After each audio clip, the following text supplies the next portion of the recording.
My queen pari, Papa ki pari.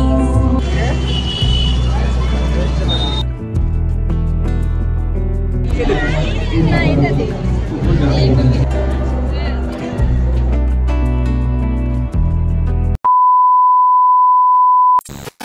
Hi everyone, this is Barsha and welcome back to my channel.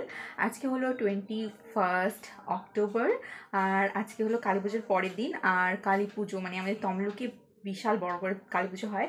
যারা জানো আমি আগের বছরও blog করেছিলাম, এই বছরও করছি, তো তার জন্যই সব ফ্রেন্ডস মিলে যাচ্ছি আর আমার সাথে যাচ্ছে আমার ভাই।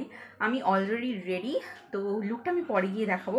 আমি অলরেডি রেডি, তো আমি লেট হয়ে যাচ্ছি, ব্লগটা স্টার্ট করছি। তো চ্যানেলে নতুন হয়ে থাকলে প্লিজ সাবস্ক্রাইব করে দিও, আই থিঙ্ক তোমাদের ব্লগটা ভালো লাগবে। আমরা প্রথমেই চলে এসেছি নিমতলার মোড়ে, ওখান থেকেই ঠাকুর দেখা স্টার্ট করব। তো এখনও একটু বেলা আছে আর আমরা নিমতলার মোড় থেকেই পুরো টাউনটা ঘুরবো। আর তমলুকে তো বিশাল বিশাল লাইট লাগানো হয়, মানে অলিতে গলিতে লাইটস থাকে, তার জন্য আরও বেশি সুন্দর লাগে। আর এখানে দেখো কি সুন্দর শিব আর পার্বতী রয়েছে আর তার মাঝখানে রয়েছে কালীমা, ভীষণ সুন্দর লাগছে দেখতে। তারপর আমরা এক এক করে সব ঠাকুরগুলো দেখলাম। অনেক প্যান্ডেলস হয়েছে, তমলুকে বিশাল কালী পুজো হয়। বারাসাতের পর আমাদের তমলুকেই এত বড় করে কালী পুজো করা হয়। আর এখানে সব স্বস্তিক চিহ্ন দেওয়া আছে, অনেক কিছু সিম্বল দেওয়া আছে, সব স্পিরিচুয়াল আর পুরো মন্দির ভাইব আসছে। একটা মন্দির রয়েছে এরকম ধরনের, আমার ঠিক মনে আসছে না নামটা, বাট আমি দেখেছি। তো আর এটা আজকের আমার ওটিডি, কেমন লাগছে অবশ্যই জানিও।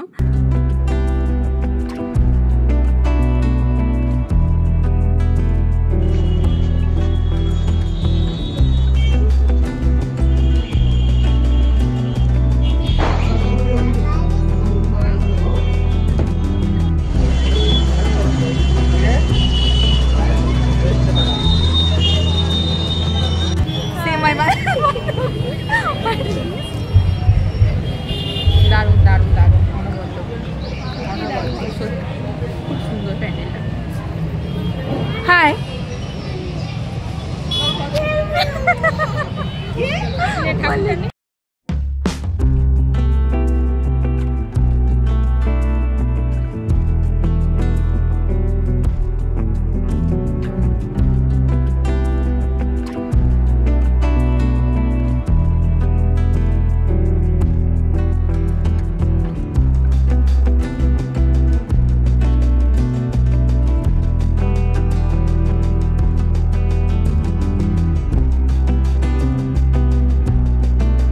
আজকে আমি একটা ব্ল্যাক কালারের কুর্তা উইথ প্লাজো পরে আছি, মানে কুর্তাও বলা যায় না, ঠিক টপের মতোই।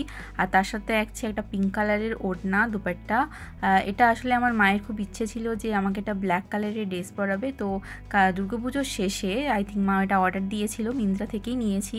আমি লিঙ্কটা দিয়ে দেবো তোমাদের ডেসক্রিপশনে, তোমরা নিতে চাইলে ওখান থেকে নিতে পারো। দেন আমরা আরও প্যান্ডেল ঘুরতে থাকি। আর এই প্যান্ডেলটার মধ্যে একটা রাজকীয় ব্যাপার আছে, বেশ ভালোই লাগছে, একটা রাজা রাজা মহারাজার ফিল আসছে।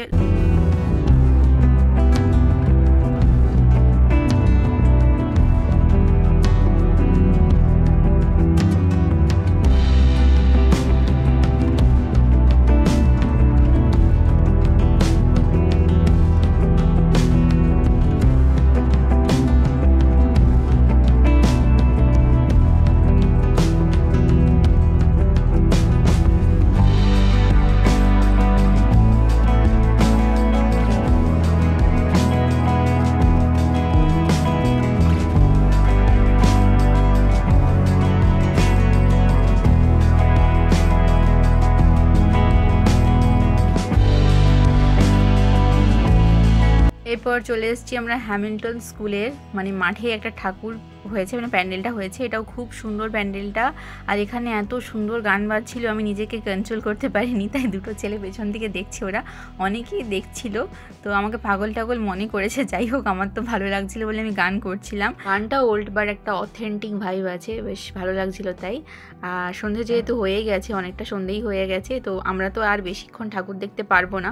আমরা 8টা-9টার মধ্যে আমাদেরকে বাড়ি পৌঁছতে হবে, 9টার মধ্যে তো পৌঁছতেই হবে, না হলে মানে যাতায়াতের প্রচুর সমস্যা সমস্যা হবে, যেহেতু আবার পুজো অনেকটাই যেতে হয় আমাদের। তাই এবার তাড়াহুড়ো করে সব ঠাকুরগুলো দেখতে হবে। সব পারবো না, অতগুলো দেখতে গেলে সারা রাত জাগতে হবে। তবে এতক্ষণ পর্যন্ত আমরা অনেক ঠাকুর দেখেছি, কোনো আফসোস থাকবে না যে দেখতে পারিনি সব। তো এবার আমরা বেরিয়ে পড়েছি ওখান থেকে আরও ঠাকুর দেখার জন্য। আর আমাদের সাথে এসেছিল রাখির মা। আর এই দেখো একটা ফুচকার প্যান্ডেল, বেশ কিউট লাগছে।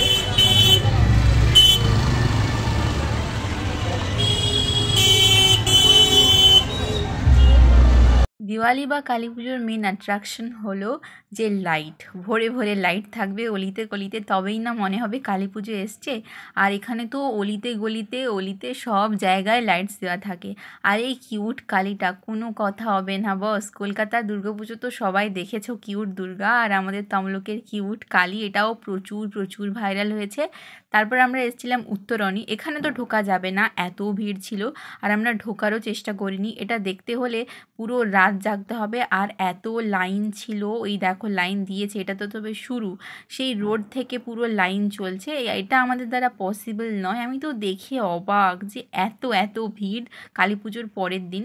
তারপর আমরা এসেছিলাম রাখাল মেমোরিয়াল মাঠে। আর এখানে পুরো একটা পিসফুল, মানে কি বলবো, পিসফুল প্লেস যাকে বলা হয়, এত এত সুন্দর লাগছিলো, যাতে যেতেই ইচ্ছে করছিল না, ওখানেই বসে থাকতে ইচ্ছে করছিল। এখানেও আমরা ঢুকিনি, এখানেও প্রচুর লাইন ছিল। প্যান্ডেলটা আমার বাইরে থেকে দেখে মনে হচ্ছে তেমন একটা সুবিধে হয়নি। তারপর আমরা খেতে চলে আসি। আমরা নিয়েছিলাম পাপড়ি চাট,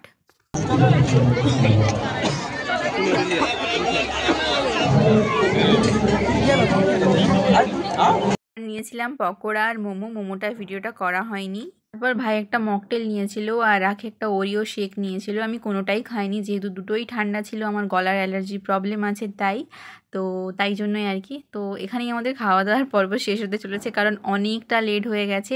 এরপর আর দেরি করলে আর বাড়ি যেতে পারবো না, অলরেডি 7:30 পেরিয়ে গেছে। তো এখানেও হসপিটাল মোড়ে অনেক লাইন, এটাও আমরা ঢুকিনি, মানে আফসোস রয়ে গেল, এই বাইরের ঠাকুরগুলো দেখা হয়নি। আই থিঙ্ক আমাদের প্রথমে ঢুকলেই ভালো হতো। আর 5 স্টারে তো ঢোকাই সম্ভব নয়। তো এরপরে একটা স্টোরি আছে, আমি বলছি।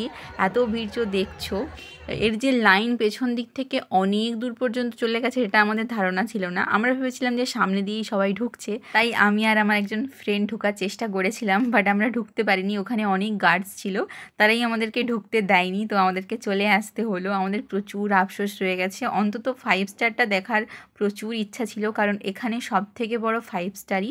আর এখানের প্যান্ডেলটাও প্রতি বছর আপডেট হতে থাকে। জাস্ট দেখো কত লাইন। আমাদের ইচ্ছা থাকা সত্ত্বেও কিছু করার ছিল না, কারণ আমাদের বাড়িও যেতে হতো, অতটা দূর আমরা যেতাম।